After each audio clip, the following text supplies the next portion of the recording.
Agreement और contract. सबसे पहले हम लोग समझते हैं एग्रीमेंट को हिंदी में अनुबंध कहते हैं, कॉन्ट्रैक्ट को हिंदी में संविदा बोलते हैं।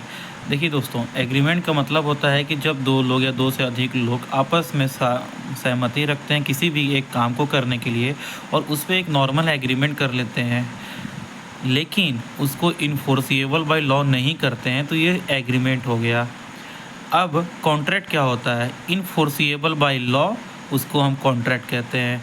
अब यहाँ पे एक टर्म आ रहा है इन्फोर्सिएबल बाय लॉ, क्या होता है?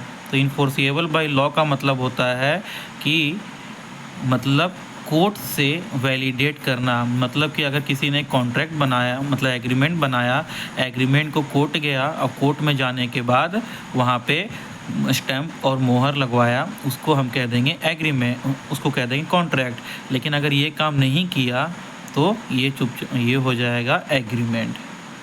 नहीं समझे? मैं आपको फिर से समझाता हूँ।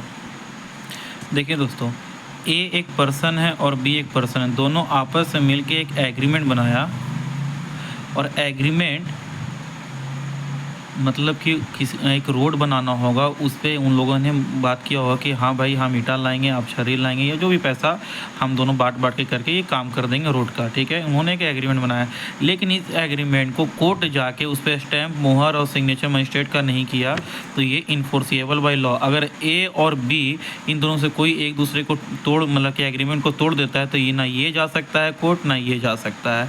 लेकिन अगर यही एग्रीमेंट कोर्ट में चला जाता और कोर्ट में जाने के बाद वहाँ पे एक स्टैम्प, मोहर, स्टैम्प, वही टिकट, स्टैम्प और सिग्नेचर लग जाता, तो ये क्या हो जाता? Enforceable by law.